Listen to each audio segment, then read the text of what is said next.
We're now continuing in the series entitled Elijah, Elisha, and More, with this being part 3. Last Sabbath in 2 Chronicles, we ended after covering the story of how Elijah had written to the king of Judah, to Jehoram, around 4 years after he'd been taken up in the chariot of fire, as it's described, and transported to some other region. Now, before he was taken up, he had been a prophet again in the land of Samaria, or Samaria is more the capital of where Israel was to the north, again toward the people of Israel, and primarily its kings, especially to Ahab. So this was a little unusual for him to have done something like this, but God gave him to write to him and to a king of Judah now, and we've again covered some of that. But part of the reason for going through that was because a lot of people in the Protestant world have long time taught that, about going to heaven. They use that as one of the proofs that people go to heaven, and he was taken up early, and some of the nonsense of some of those ideas and beliefs. Anyway, we're going to continue on here today talking about some of these things. I'm going to first of all pick up the story here about when Elijah was about to pass on his place as prophet to Elisha. I'm going to read that scripture again in 2 Kings 2 verse 8. Then Elijah took his mantle, rolled it up, and struck the water, and it was divided. So we're talking here about the Jordan. That was this way and that. So it talks about how the Jordan parted both sides, more on the lines of the Red Sea than it was with what actually happened when they came into the Promised Land, because in that account the water was just held back and they went across on dry land. In this account here, it used that expression this way and that way so that they could walk across on dry land. So the two men crossed over on dry ground.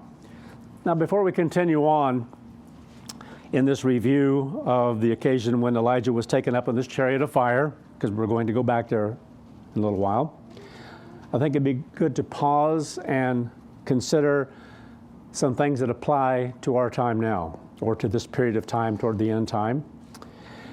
And it concerns truth number 39.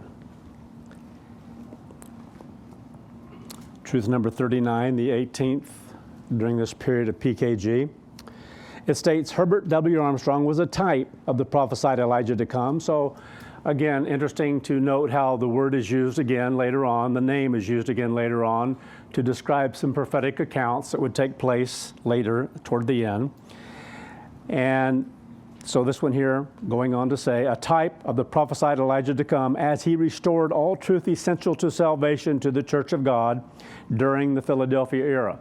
So again, that's after Sardis and truth had been lost, and God used him to begin to restore truth into the church and to give things that hadn't been given as well, because we have learned over time here, especially in the last several years, that there were things given that the early apostles didn't know, they didn't understand. It wasn't given during their period of time. And so all the period of time following that as a whole, these things were not given until Herbert Armstrong was called by God and served in that period of Philadelphia. So anyway, continuing on in what it says in that truth. Very few in the church that was scattered teach this today. Mr. Armstrong described himself as a voice crying out in the wilderness and stated in Mystery of the Ages that he had fulfilled the prophecies of the Elijah to come. So again, the reason for stating this as a truth and having it stated as a truth is because, in essence, the church didn't really receive this. And this was lost, if you will, in large part, as far as the church is concerned, concerning a truth that wasn't recorded during that period of time as being a truth that was given. I think of how the ministry treated some of these things that came from Herbert Armstrong, again referring to him as a good teacher, that they learned a lot from him. Those things that make, as I've made so many comments about, kind of make my blood boil when I start thinking about some of that and the attitude that went with it, the haughtiness, the pride, the being rich and increased with goods, just as it shows the spirit of Laodicea, because that's what took place. And so they became more understanding, filled with greater knowledge, than what had been given to them. Shows the hypocrisy, the lying, the foolishness of such things. And so we lived through that period of time. So it became a truth that was stated as far as what PKG was given to teach. And so this being a type of the prophesied Elijah to come, again, the importance of some of this and understanding what was given. We can read a story like Elijah and think about being taken up in a chariot of fire. I can't imagine being there, what Elisha even saw then, because the whole point was that if he saw certain things, if Elisha saw it, then he'd be given that extra portion he'd requested. And in this particular case, we can think about some of that and think, what an incredible thing to see something like this. You'd be able to see something of a spirit realm, because it wasn't a physical thing, it was a spiritual thing. Elijah saw it, and Elisha saw it. And this thing of him being taken away and transported to another area. And we can, again, obviously be in awe of that, which we should be, of what Elisha saw. And we might contemplate how incredible such a thing would be. And again, all well and good. But too often, we're not moved with the same kind of awe and inspiration we need to be when grasping what we are blessed to see. Truths of God, just like this one here. What an incredible thing that so many in the church lost this ability to even remember or think about the fact of what was stated before. I think of something simple like the temple. Before he died, he preached about the church being the temple. Now, it didn't go on with all the scriptures that talk about the end time and things about the temple. That wasn't given yet to that point. That was added on to later, but that became totally lost, as it were, again, within the ministry, within the church as a whole, and wasn't focused upon like it should have been, because then when the apostasy came, there would be obvious things that it would answer, as God gave us understanding of what this applied to. Things about Elijah to come and different things as far as truth was concerned that God gave. So the reason we're going through this truth and some other truths is for the purpose of helping us to contrast this with what was seen back then. Again, we can be in awe of miracles of God, children of Israel coming through the Red Sea parting, the different things that took place here when Elisha and Elijah went across on dry ground in the Jordan, just like when they did when they came into the Promised Land. All these things that we can be in awe of. But none of them compare. They truly do not compare with what God has given to us to see and understand on a spiritual plane. So which is greater? Which is mightier? Something that's seen or understood partially on a physical plane that's able to be seen spiritually even? Or that which is truly spiritual in the sense of understanding what God blesses us to see, which is a matter of the mind. So seeing physical things or seeing miracles or things happen that we can be in awe of, they're great, and that's how God worked with people for a long, long time, to mold and fashion. But to understand what has been taking place in the church, especially toward the end time with Herbert Armstrong and on, these are awesome things. And that's why the type of the Elijah to come is so important, to understand why those names were used, to understand what it says about John the Baptist, to understand what was said later on, to understand what God was giving, how awesome it was of what was taking place to prepare for Joshua the Christ, the first time and the second time. These things are far, far greater in God's plan, in the scheme of those things, and the work that's gone into it through the ages. So we have to look at ourselves. That's what this is about. And what is up here? What do we think? How moved are we by what we've been given? Because truths are your strength. Every one that God has given to the church, these are your strength. It's the mind of God being revealed to us about His plan and His purpose. And the more we're at one with those things, everything else fills in its place. But those things take precedent. They truly do. Things that so many of the church have never even grasped. I think of number one, attributed to Herbert Armstrong, government. And it was the most misunderstood, most misused, most misapplied truth within the church, or not even applied. That might be a better way of saying it. It wasn't even applied as it should have been. Because if it had been seen and known for what it was, all the ministry that went through Laodicea and up to the apostasy wouldn't have done the things that took place. Incredible what we've gone through. But we had to go through that period to learn what it's like to become lukewarm and to understand that being partway there, kind of on the fence, straddling the fence, we're on both sides of it. God doesn't accept it. Can't be in God's kingdom to be on both sides of the fence. One leg over here and one leg over there. That's what Laodicea was. And God wouldn't accept Laodicea. He said, you're going to be spewed out of my mouth. And that's what happened, because God wouldn't accept it. And it kind of ties in, if we understand, with what was given at the Feast of Tabernacles this year, to comprehend the importance of judgment, to understand and comprehend the importance of what it means when God gives us instruction, guidance, and direction. And if we don't apply it exactly, strive to apply it and live it exactly the way God gives it, without human reasoning, without human justification, to alter and change and move things around, because that's been the greatest problem of all in the last 2,000 years within the environment of God's church. That's why so many have gone by the wayside through time.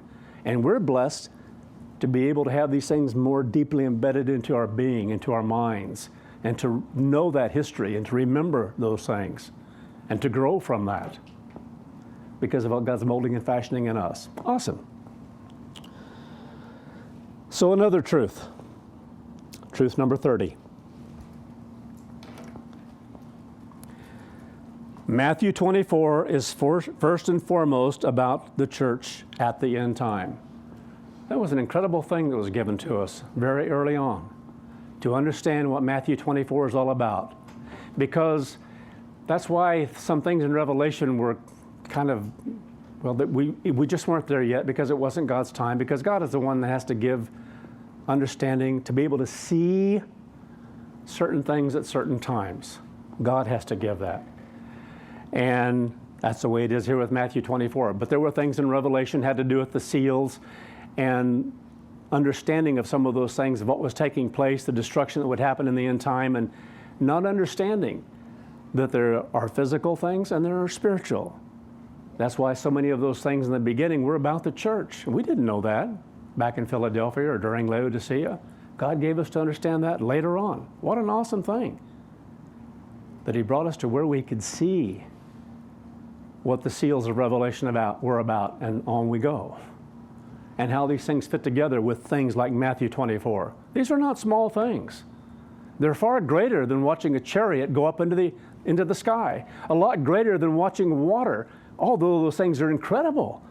To see water separate because a mantle was put there, and then two people were able to walk across on dry ground. I mean, that's awesome, and that's inspiring for us as we read it. But what we're living is far greater. What we see is far greater and far more important. That was for then, and we can be inspired by the story, but what does it mean for today? Matthew 24 is first and foremost about the church at the end time. As Joshua the Christ gave prophecy concerning events that would lead up to His coming as the Messiah, he first spoke of events that would occur in the church. And it quotes here, it just says verses 4 through 21. These events had been believed to be about physical events that would happen on earth. So we weren't allowed to see this yet until after the apostasy, because it's been about the church in the beginning, the things that happened, the first 4 seals. If you go back and read those things and to understand what it's saying, it's all about the church. And so the apostasy that took place, we weren't allowed to see what it was all about. We weren't allowed to see things like Matthew 24 for what it meant and for what it was all about. We weren't allowed to see things about the seals and on it goes and how it all fit together. And yet God gave Herbert Armstrong an incredible ability as far as an outline of so much of the things that were given in Revelation, but not all. There was a lot more. It was reserved for later on. It was reserved for you to see. He couldn't see it. It wasn't because it wasn't given to him at that time. He was given other things to see, which are awesome and inspiring and moving. We're the product of that, of what was grounded in during that period of time and given through him. Number 3 through 21, if you will. Awesome. What we've been blessed to see, that so much of the scattered church is totally lost today as a whole. Maybe certain parts talk about, but as a whole, so much of it's just totally lost. How blessed are you to see it? Still see it. Not a one-time event of something going up into the sky, but a continuing part of your life. That's inspiring. That's moving. That's your life. It's your strength. That's why I've harped on these things and talked about these things so often, about the truths that God has given to us. Because without those, you wouldn't be here.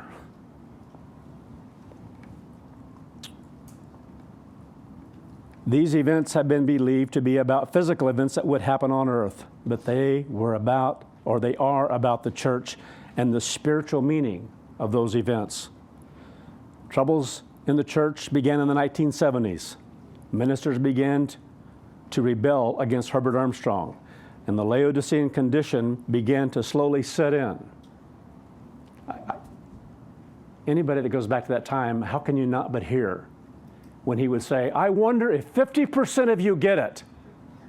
After God brought him back from the heart attack and the illnesses and the weakness, maybe weakness is a better word, and he came back stronger than ever, and you watch him walk across the stage and see a feeble older man, and he would get up there and he would bang the podium with his fist, and you would see the wrinkles in his skin the way they were when you get up in that age. Awesome. The power that was there, and the things he spoke, and the things he gave. So again here, begin to rebel against Mr. Armstrong, and the Laodicean condition began to slowly set in. While Mr. Armstrong tried to put the church back on track, you hear those words. You see him talking about that, putting the church back on track, because he's talking about what took place while he was ill, while he was away. And the vast majority of that was because of things the evangelists in the church were doing. Not all of them, but a large portion of them were doing at that particular time, vying for power. His own son. Incredible what took place. Back on track, as he stated many times, he openly doubted just how many people really got it. So again, that 50%. And then before he died, toward the end, I wonder if 10% of you get it. Now, that's awesome when you think about it, because God gave him that, because that's where we were as a church. That's what was happening within the church. Massively so. 50% already Laodicean? You bet. 90% by the time he died? You bet. And then it didn't take long after that. Entirety of the church living up to its name. Laodicea. That's why it's been so hard for so many who've been given opportunity to be a part of at the end here. From the time we began to this time now, of so many who've got thousands, a few thousand, if you will, candidly, people who've began a process and quit quickly, or people even started the process and didn't last that long. And the hardest thing for a lot of people was when they started hearing about it and began to wonder and begin to converse about some of it, even ministers, they couldn't accept the fact that they were Laodicea. It was too hard to humble oneself to say, I was Laodicean. I live that. I know that. What it said, asleep, falling asleep. And I struggle with that. I thought, yeah, I see starting to fall asleep, but not asleep. You're just kidding myself, because it took me a while to have my eyes open to the reality. Yep, fell into the same thing. We all did. And to acknowledge that before God, because that's the only way you can begin to make progress. And all those at some point in time who lived during that period of time are going to have to, one of the first things they're going to have to do is acknowledge, I fell asleep, I was a Laodicean, I wasn't a Philadelphian. Most of them don't even think about being Philadelphian anymore, but anyway. Isn't it amazing what you see? The history we have, what we have lived, these things are powerful. They really are. He warned the church many times. They were falling asleep during the 1970s and 1980s up until his death in 1986. This is what was being spoken of in the verses before Matthew 24:14. It speaks of wars and rumors of wars. Not about the world, in the church, because they're on a spiritual plane.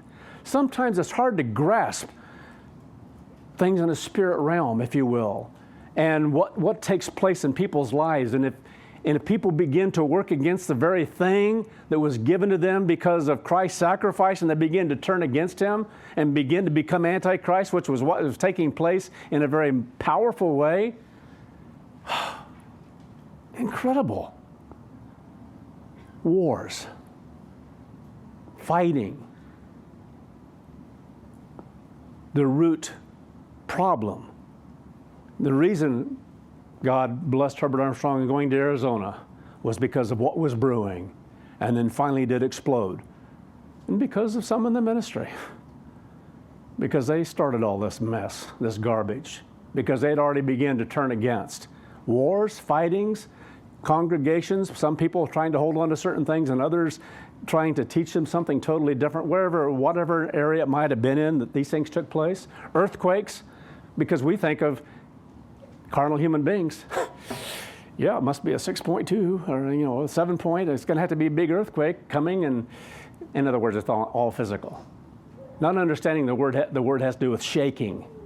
Just shaking the tar out of the church because of that, because of wars and rumors of wars, rumors of something, some church area doing something that you know is wrong, some minister maybe that's saying something but can't pinpoint them, can't get them. Anyway, shakings within the church. God bless us to see that. But the end is not yet. And we're still waiting.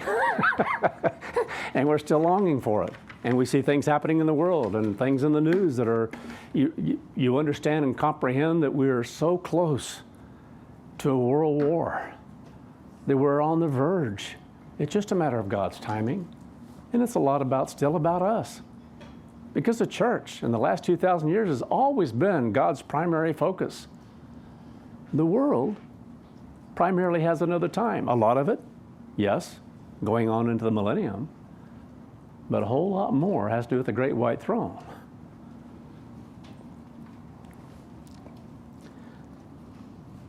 After Mr. Armstrong died and the gospel had been preached into all the world, that's one of the main things that wasn't grasped and understood in that first 3.5 years after the apostasy. When people were trying to find where is the church, what is going on, what is happening now, what do we do? How do we work to help people that are hurting and suffering? And then all the different groups begin to spring up, and it just got worse and worse and worse. And one of the big problems was this wasn't believed.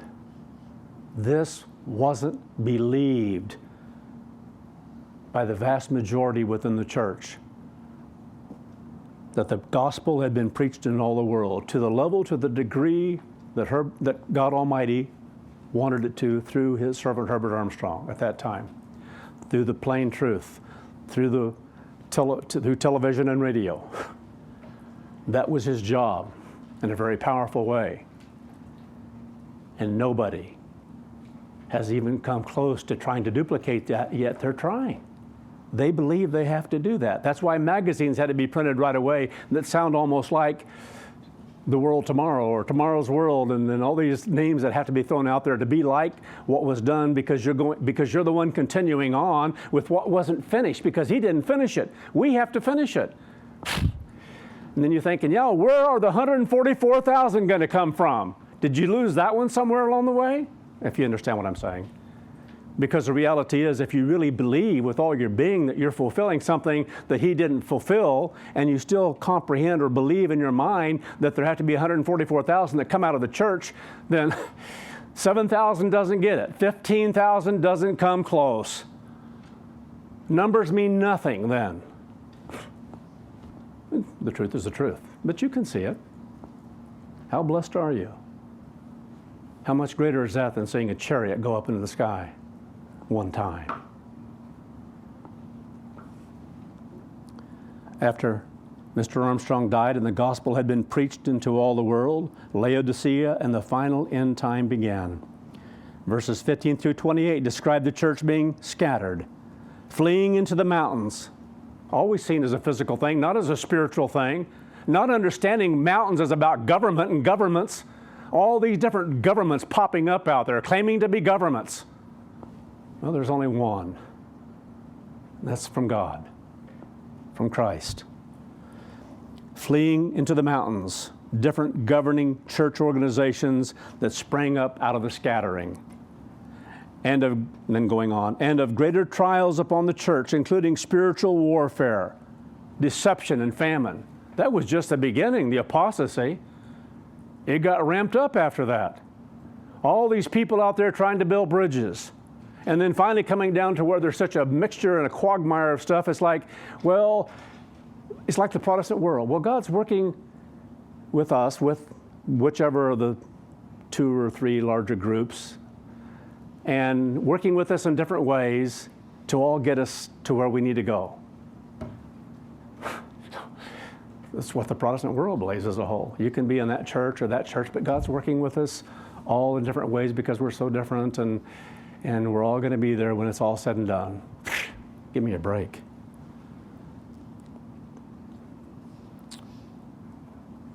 And of greater trials upon the church, including spiritual warfare, deception, and famine. It just got worse and worse and worse. These people wanting to build bridges, so one of my pet peeves. Because when you have different things that you believe and you want to kind of mix it all together, what a horrible thing to live through. Events like these will occur in the world, but these scriptures apply more fully to the church. God has now shown that there is a duality concerning both the church and the world that applies to verses 21 and 22. All these prophesied events in Matthew 24 led up to the time of the very beginning or the very coming of the Messiah to this earth. And then quoting, it just refers to verses 29 through 31. So again, Matthew 24, quite a thing when we came to understand what this is all about. And the end time and comprehending that which is physical, that it wasn't physical, that it's all about that which is us, the church, through the period of time of Herbert Armstrong on. So again, it could be good to remind ourselves of John the Baptist in the regard to the use of the name Elijah. Because you see, we can read the stories of Elijah and Elisha, and they're awesome, but they carry on through time because of what they reveal and why God used the names.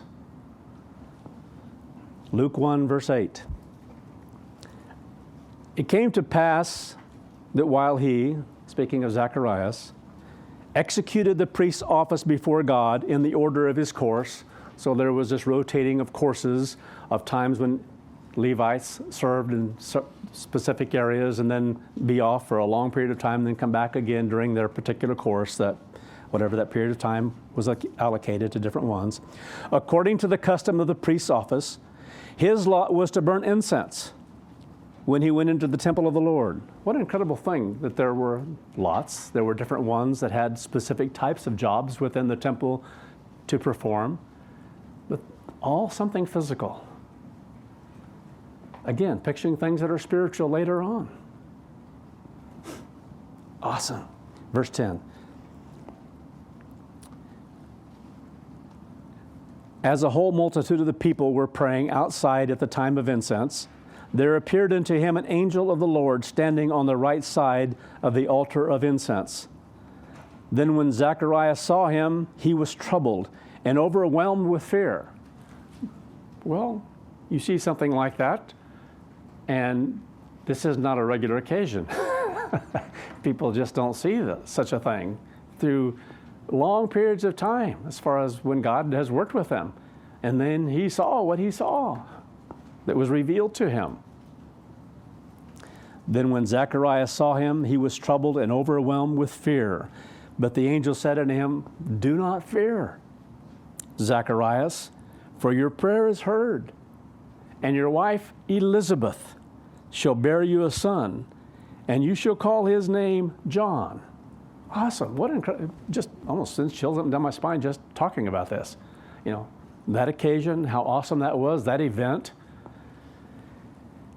And you shall have joy and happiness, and many shall rejoice in his birth. For he will be great in the sight of the Lord, and will drink neither wine nor strong drink. He will also be filled with the Holy Spirit, even from his mother's womb. Now that's an awesome thing right there, from the very beginning. A measure of God's Spirit from the very beginning, dwelling in him.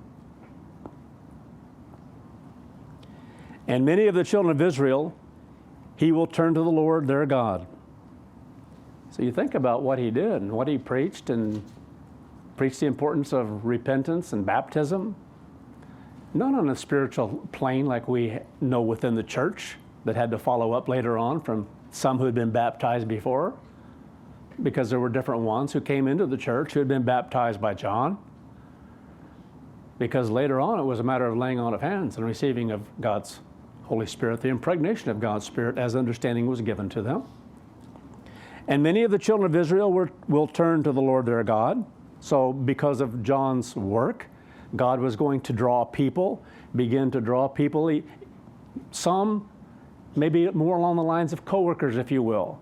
They see a bit, they see a part, they're moved by certain things that he says, but not necessarily for the purpose of being brought on into the church. So there were a lot of people like that as well at that particular time who went through this. He will also go before him, because there are other scriptures and things that had to be fulfilled leading up to even Christ coming into Jerusalem. He will also go before him, before God, in the spirit and the power of Elijah. Elias, it says here, Elijah is referring to Elijah, knowing what the word means. My God is Yahweh. My God is Yahweh. What an awesome thing to understand the meaning of it. And what's been carried on through time here. Why it's so important. Our God is Yahweh. What an awesome thing to understand. To turn the hearts of the fathers to the children. What an incredible thing that we never really understood this fully. We came to a point, and that's because of what God reveals in his time. We could see certain things on a physical plane, hence the desire and the importance of different things that were done to work with YES and YOU and various other organizations within the church, and activities that were held within the church, and feeling like a lot of this had to do with that, when in reality, that's not what I was talking about.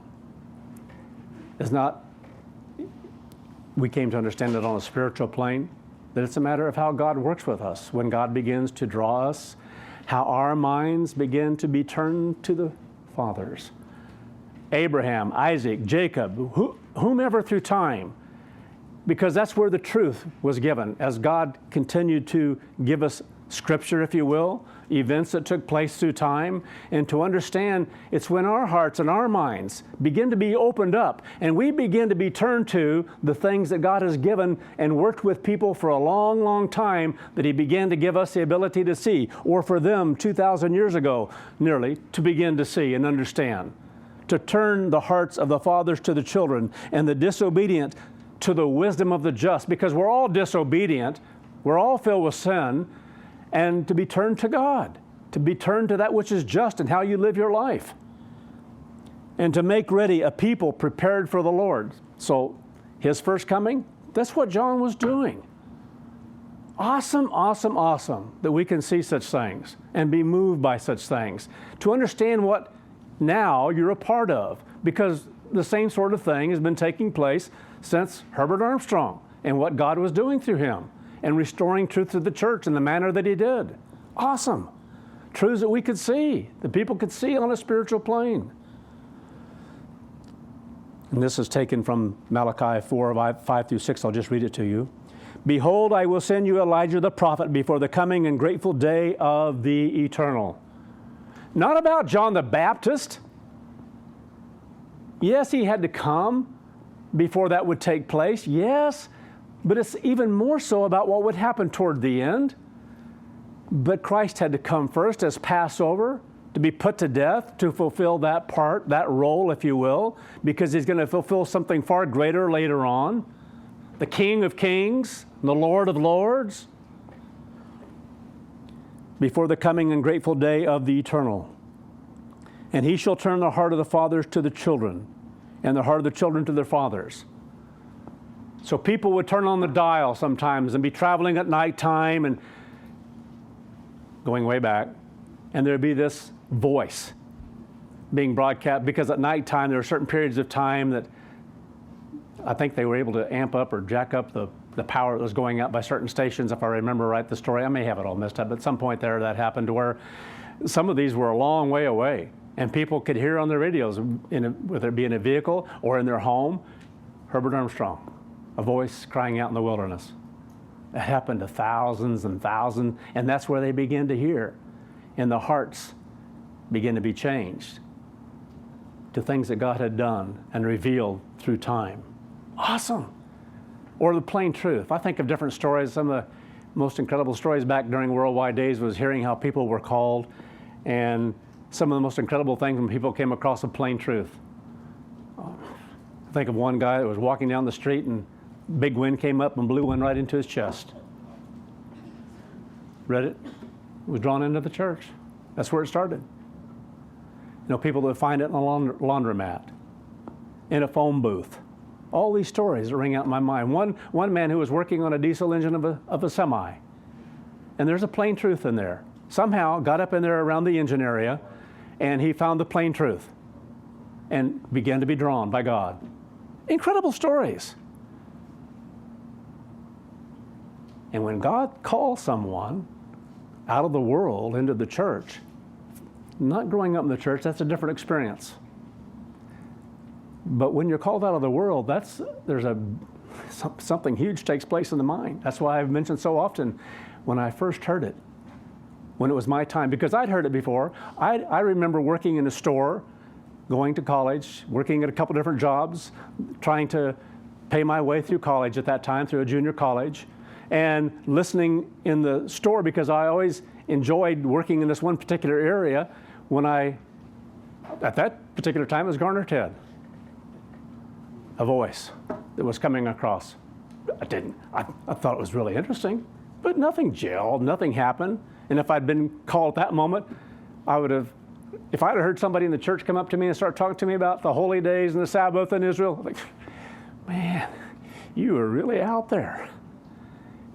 You're kind of a religious freak. I know that was my mind at that time. And on it goes. And then finally, when your mind is opened up and it's time for you, incredible. I remember going and washing my clothes at a laundromat. Some of you probably don't know what a laundromat is. Anyway. And there were plain truths in there. And I remember thumbing through some and finding some things interesting. Nothing. Till it's time. And then all of a sudden, you know it's true. You know it's true. Awesome.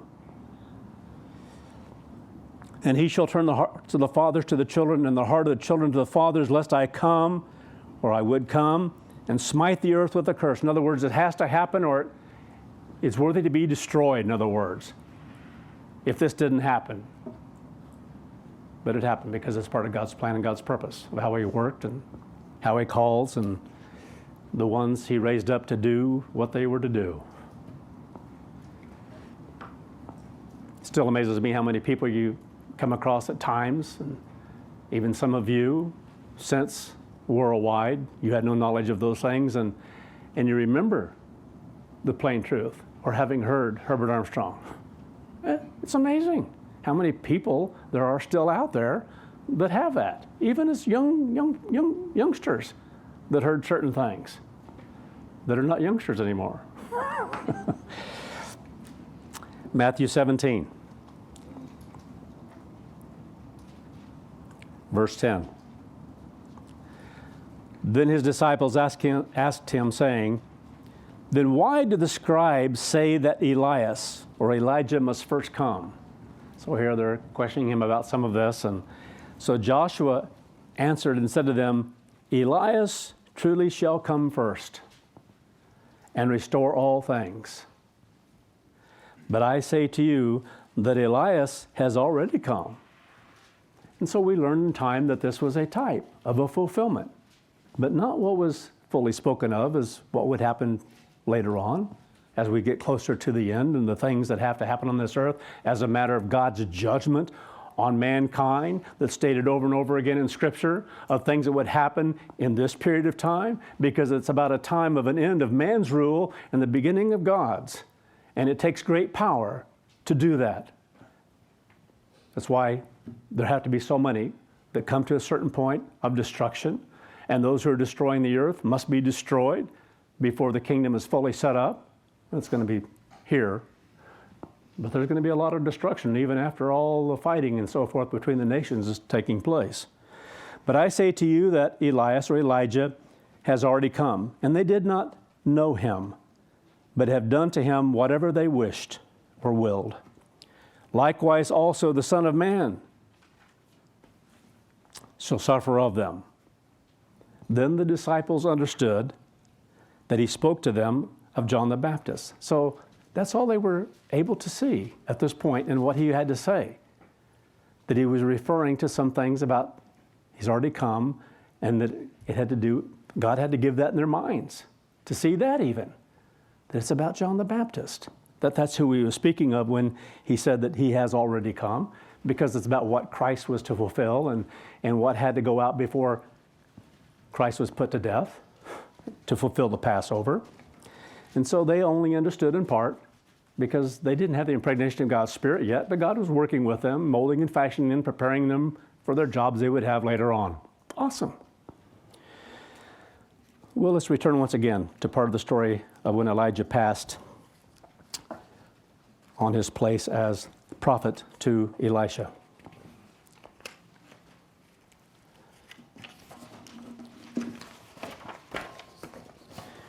The prophets, but he was the prophet that God was working through, above and beyond the others on another plane. 2 Kings chapter 2, verse 8. Then Elijah took his mantle, rolled it up, struck the water, and it was divided this way and that the two of them crossed over on dry ground. Then it was when he had crossed over that Elijah said to Elisha, ask, what may I do for you before I am taken up away from you? And Elisha said, please let a double portion of your spirit be upon me. So he said, you have asked a hard thing. If you see me when I am taken from you, it shall be for you. But if not, it will not be. So we know the story here. He saw it. He saw the chariot of fire. So that was his answer. Verse 11, then it happened, as they continued on and talked, that suddenly a chariot of fire appeared with horses of fire and separated the two of them. And Elijah went up by a strong wind into the heaven. So the Protestant world in the past is like he went up into heaven. And there are three heavens spoken of in Scripture. And the one is just the one in our immediate atmosphere. We understand these things, and then that which goes out into time and space, if you will, space, and God's throne. And it uses the same word over and over again, but until God calls people and begins to give people understanding, there are things that people just can't grasp and can't put together. How blessed are we that we understand that alone? And what this is talking about. He was just taken up.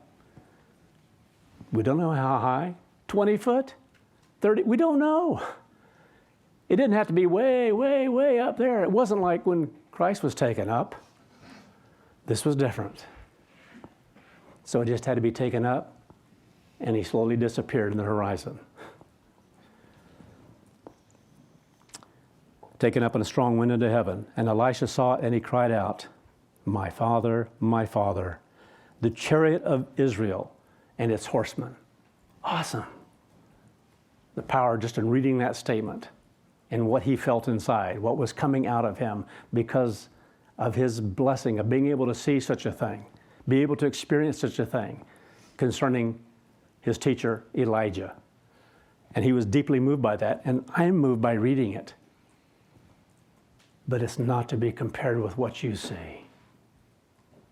And so often we don't grasp that on the same plane.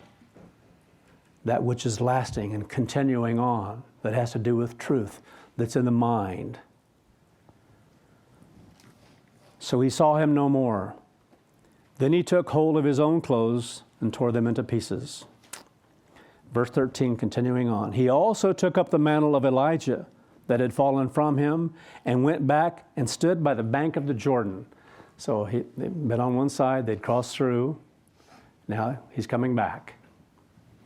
Then he took the mantle of Elijah that had fallen from him and struck the water and said, "Where is the eternal God of Elijah?"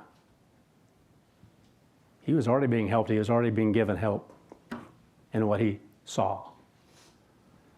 Because what he sees from now on isn't a matter of an event that was made manifest to him of a chariot, but it's what God gave in his mind that he could see as God communicated those things to him.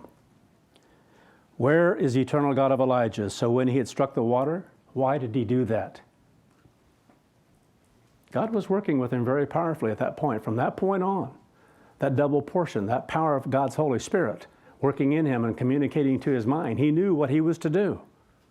You don't just go and do things on your own, of your own will, and call it of God. It has to be from God. When he also had struck the water, it was divided this way and that, and Elisha crossed over. Awesome. What an experience. So God revealed that he was now working through Elisha as the prophet to Israel. Today, it's by the revelation of, or through, how truth is given to God's church. Hopefully we all see that and grasp that and understand that. Verse 15. Now when the sons of the prophets who were from Jericho saw him, they saw that event when he came back. They saw the same thing happen as when they left. They were right there in that area. They said, "The spirit of Elijah rests on Elisha." So what they saw was very physical, but it was that which convicted them on a physical plane, if you will, that here Elisha has come back, Elijah hasn't, and they see something that's taking place here that Elijah had done going across, and now Elisha coming back, and they already had made comment that they already knew how God gave it to them, that Elijah was going to be taken from Elisha that day. You remember the story of the different spots they went? Awesome. They knew this. That's why Elisha is like Elisha didn't know. Yeah, Elisha knew already as well, because God had given it in his mind to know and to understand that Elijah was going to be taken away that day. That's the only way you can know these kinds of things, that God has to give it. And so that's why Elisha told them, basically, be quiet. Or shut up. Well, he probably said it nicely. I don't know. Maybe he didn't. But the point was, there's more to this story as well, but we won't go there. Then they went to meet him and bowed to the ground before him. Then they said to him, "Look now, there are 50 strong men with your servants. Please let them go and search for your master, lest perhaps the Spirit of the Eternal has taken him up and cast him upon some mountain or in some valley." In other words, like, he may need help. He's out there alone perhaps somewhere, and it would be good to know where God took him. And he said, "You shall not send anyone." First big test. They failed. Just like when he told them to be quiet. And now this is happening. And so he tells them no. But when they urged him, a word that means pressed on him, they didn't give up. They just kept pressing on him. Now, if they could understand things on a spiritual plane like we do today, they wouldn't have continued doing that. But they did, because there are lessons in this. They pressed on him. They urged him to do this until he was ashamed. Now, that's not really the right translation. He wasn't ashamed. But this was basically what they were trying to make him feel. That's why sometimes when some things are translated, they have the words, but they don't know how it's applied. They don't grasp and understand the context of the story and what's truly happening. And so this is an occasion here where they just kept pushing at him to where he finally said, okay, go. You know, he didn't feel, he already knew what the truth was. Nobody was supposed to find him. Nobody was supposed to know where he was. But you just keep pushing, you keep pushing. Okay, go on. He said, send them. I've done things like this. Therefore they sent 50 men, and they searched for 3 days, but did not find him. Then when they came back to him, for he had stayed in Jericho, he said to them, Didn't I say to you, don't go? He wasted all that time, but because he knew what was going to happen, but he let them go because they have to learn the hard way. You should have listened to Elisha. If you believe what you said you believed when he came back across, then you should have listened to Elisha, but you didn't. You kept pressing him. You kept wanting your way. You kept thinking your way was better instead of receiving what God was giving through him to you. Now, this is a powerful lesson in God's church because this has happened through time. Awesome. Verse 19. Then the men of the city said to Elisha, as you can see, the location of the city is a pleasant one, so this is a pleasant area, but the water is bad and the ground barren. So he said, bring me a bowl and put salt in it. So they brought it to him. Then he went out to the source of the water and cast the salt there and said, thus says the Eternal. Now, again, how can he know this? It's from God. It's not from him. That's what he's telling them. This is what God is doing. Thus says the Eternal, I have healed this water. From it there shall be no more death, nor be barren anymore, because of what was taking place or in the things concerning the region there and things that wouldn't grow as well. So the water remains healed to this day. So when this was compiled, when this was written, and things were being recorded, it's showing that even to that point in time, this is the way it still was, according to the word of Elisha, which he spoke. So God just driving the point home, Elisha is now the prophet, giving him that to give to the people, and especially to the different ones in different areas. So it started right there in that immediate area. Verse 23, then he went up from there to Bethel. And as he was going up the road, some youths came from the city and mocked him and said to him, go up, you bald head. Go up, you bald head. So basically, some translate this as go away. It's probably more akin to, in the context here, just keep going, keep going. You know, mocking him and making fun of him and so forth, being bald head, you bald head, you bald head. So he turned around and looked at them. It says, and pronounced a curse, as it says in one particular translation, on them. King James says that he just cursed them. But it's about what was spoken against them is what the word really has to do with. It's what he spoke against them, in essence, that would come to pass. In the name of the Eternal. So again, coming from God, not him, but from God. In the authority, and that's what it means so often when it talks about in the name of the Eternal. It has to do because of his place as a prophet, and this is in the name of. So whether this was potentially from him, but still he knew it was of God's will. And 2 female bears came out of the woods and mauled 42 of the youths. Wow, what a tough lesson in life to have something like that happen. But back then, God working with people in a very physical way, put a fear in that region because of the story. And they knew what had happened because of that disrespect and what they had done. And it wasn't a light thing before God. So they were worked with on a physical plane. Then he went on from there to Mount Carmel, and from there he returned to Samaria.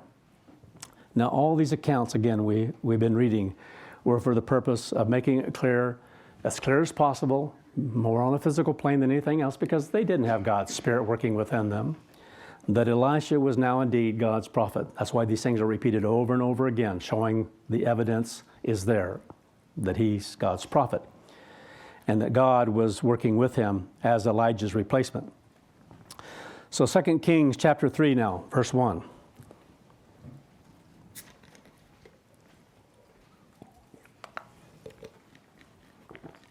Now Jehoram, the son of Ahab, became king over Israel. So again to the north here, the other Jehoram. At Samaria, the 18th year of Jehoshaphat, king of Judah. So this, again, speaking about, and he reigned for 12 years, how long he actually reigned. So it's just showing here some of the lineage, not the timing. And it says, he did evil in the sight of the Eternal. And so we're going back in time here a little bit. But not like his father and mother, for he put away the sacred pillar of Baal that his father had made. So it's showing here he did better than his father, but still not good. Nevertheless, he persisted in the sins of Jeroboam the son of Nebat. Over and over again, every king, it says this, of Israel, did the same thing. Who made Israel to sin and did not depart from them. So at this point, I think it'd be good to point out part of what was happening after the death of Ahab. Last week we read in 2 Kings 1 verse 1 that Moab had rebelled from that very point after this started taking place against Israel after the death of Ahab. I just mentioned that in part there and didn't have time to get into the story and where it's going. But again, Moab is an area to the east of Samaria, Israel, where Israel was. And in this particular account here, they were paying pretty large amounts to the king, as being subject to the king. Then the account went on to tell how Ahaziah only reigned for 2 years, and how he had fallen through the lattice. So you know the story, remember the story from the upper room there. And then he sent out to question if he was going to die or not, and died soon after because of having sent to inquire of Beelzebub if he would die, if he would live or not. So now we come down to 2 Kings 3 and verse 4 going on. Now Mesha, king of Moab, was a sheep breeder, and he regularly paid the king of Israel 100,000 lambs. And that's mind-boggling. So this is what the country was giving to them to be subject to and under the rule, if you will, of Ahab at that time. They didn't want to go against him, and so to do that, you need to pay your fair share. And the wool of 100,000 rams. So this is not a small thing. But it happened when Ahab died that the king of Moab rebelled against the king of Israel. Again, a thing that repeated itself throughout history of things when a powerful king or oppressive king would die, and then others would try to take back, and understandable.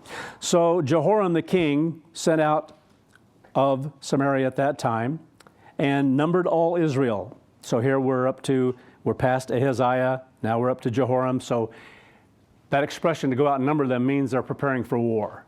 And they're taking into account a number that can be part of this army. And so Jehoram the king went out of Samaria at that time and numbered all Israel, meaning went out of the area where he resided, known as the royal area, if you will, and that's referred to as Samaria. Then he went and sent to Jehoshaphat, king of Judah, saying, the king of Moab has rebelled against me. Will you go with me and fight against Moab? So he said, I will go up. I am as you are, my people as your people, my horses as your horses. So when I read this, I can't help but think of alliances that they don't even know why, whether it be parts of Europe and the U.S. and all these alliances that happen at different times, and the feelings of the camaraderie because a lot of the migrants and people that came over, and you talk about Great Britain and the U.S., and they get into these conflicts and they're the ones fighting together. So he says the same thing. Your people are my people. We come from the same place. They don't believe the same thing, but this is kind of the thought here. And my horses are your horses, so yes, I'm going to help you out.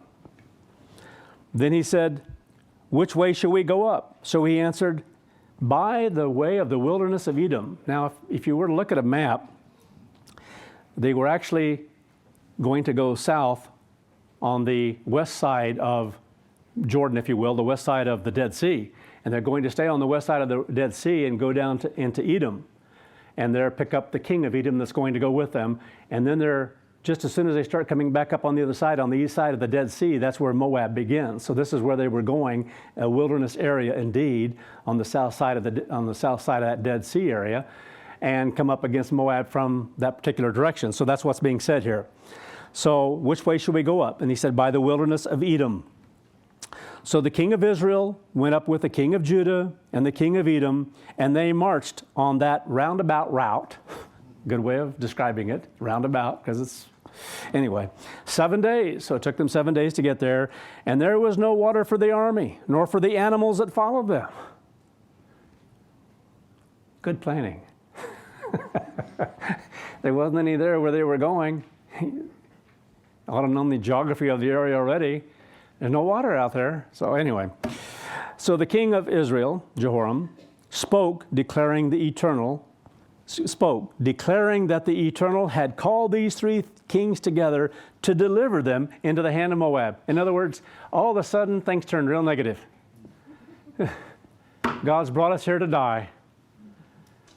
God wasn't involved in this at all, in that respect.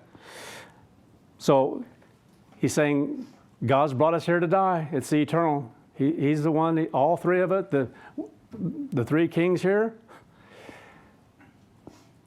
There are some attitudes and some thinking. Some people aren't too positive in their outlooks on things of life, and he's a good example of one that's a real downer. But anyway,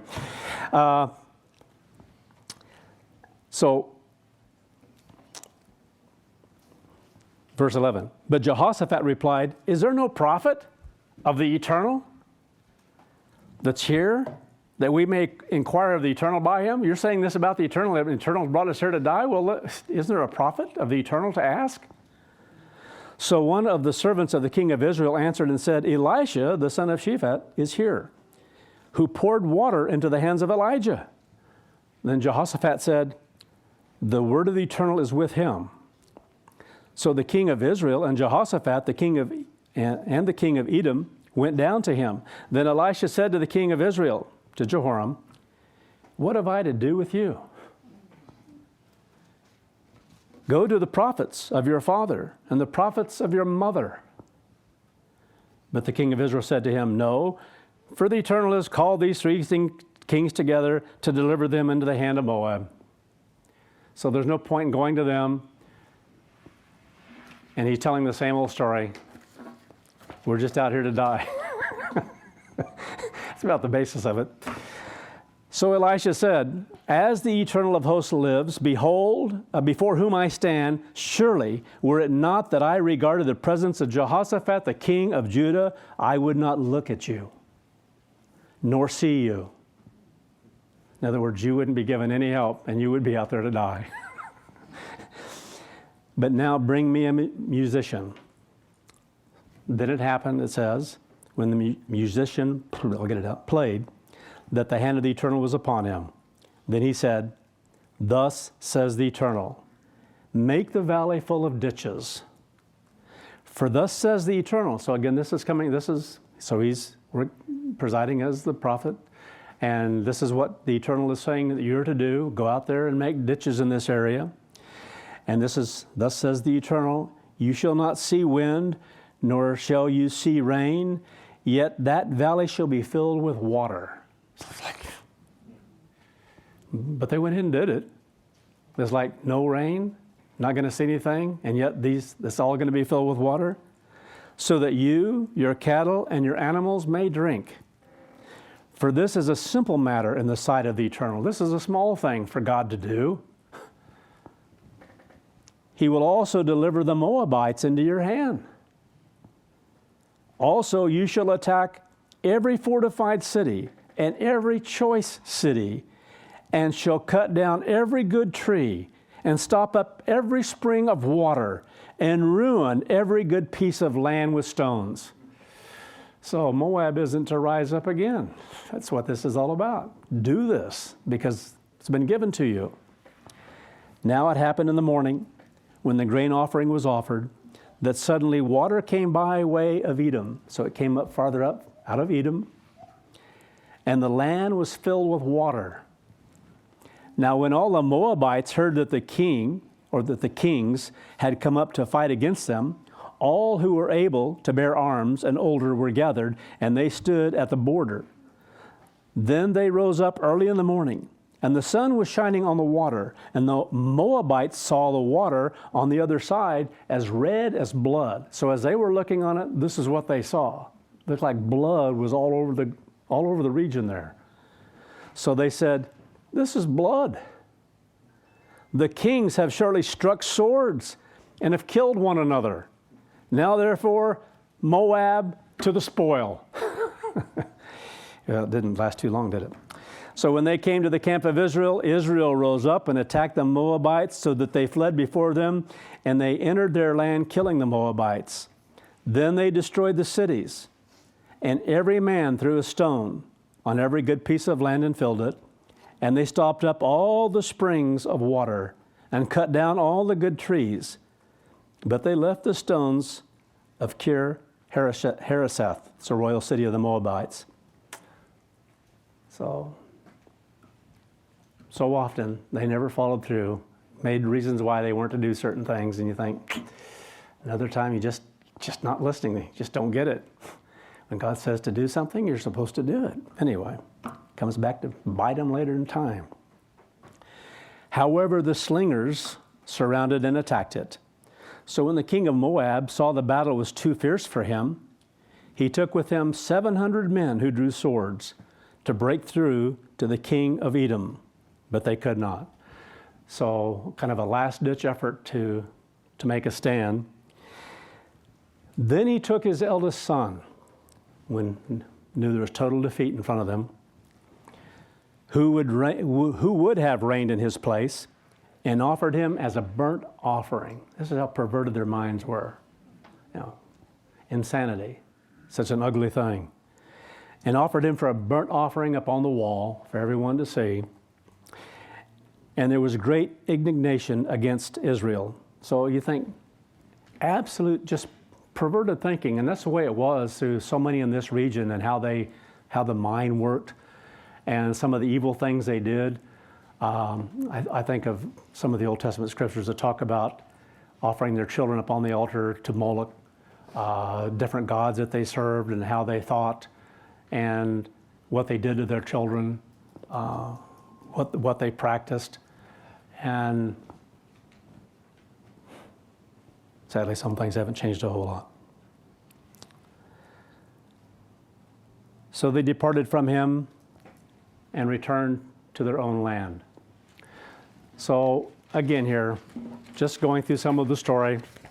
I want to stop there in that particular spot to pick it up next Sabbath to continue on. But for us, during this following week, to think about some of the analogies that were given about things that you see and understanding, to compare that with something physical in that respect, as far as it was spiritual that Elisha saw that chariot of fire and be moved by that, which every time I read it and hear what he said in response, my Father, and talks about God in a unique way of seeing something that God was doing and understanding what he was now going to be given, because he understood what was going to be given to him, because Elijah told him, you're going to receive that portion if you see this event take place. And then for us to understand how blessed, how awesome it is what we see. You can't compare it with that.